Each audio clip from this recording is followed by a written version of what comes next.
Okay, some quick first impressions on the X17. This is an all-new laptop from Alienware with a thinner chassis and new thermal system. It only comes in this white color, which matches other Lunar Light Alienware products. I personally really like the color, but can't say I'm a big fan of the giant 17 on the lid.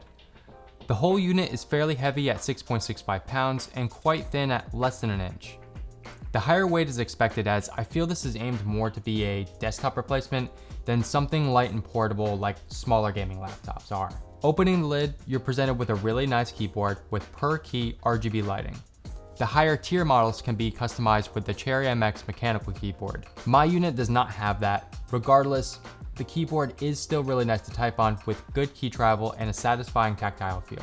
The typing and gaming experience so far has been great. It also has these convenient volume controls on the side, but there are a few things that I don't like. They have shortened the right shift key, and I find myself making mistakes by overreaching and pressing the up arrow. Also, the secondary functions are not backlit. This is pretty frustrating when you're using it at night. For the display, you can choose between a 165 or 360Hz 1080p screen or a 120Hz 4K screen. I went with the 1080p 360Hz option. It's the only one that also includes G-Sync and Advanced Optimus, which offers more performance and reduced latency in-game, but still keeps the battery-saving benefits of Optimus when not gaming. First impressions of the display so far are very positive.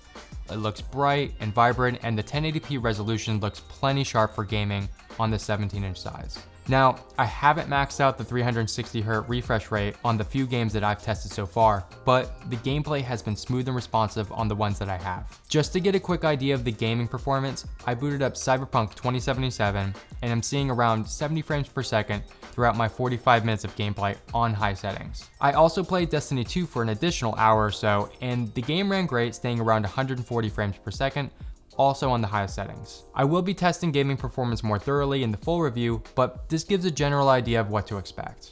For the first 30 minutes of gameplay, the fans kick on and are audible, but they never really exceeded 65 decibels after 2 hours of gaming. So far, pretty tolerable noise levels, but you will want to wear a headset if you're annoyed by fan noise. The cooling design uses 4 fans and a gallium-based thermal compound, so I will be keeping my eye on the temps during my upcoming tests to see how well this cooling system is working over extended play sessions. After running these games for around 2 hours or so, the palm rests and the WASD keys stayed cool to the touch. You can feel those 4 fans blowing warm air out the sides, and with that, I could see a situation where your mouse hand may get sweaty after an extended period of time. There are other areas on the laptop that would get hot. The space above the keyboard became hot to the touch, as did the bottom and side exhausts. Regardless, playing on a flat surface has been comfortable. Up to this point, I'm really enjoying my time with the X17.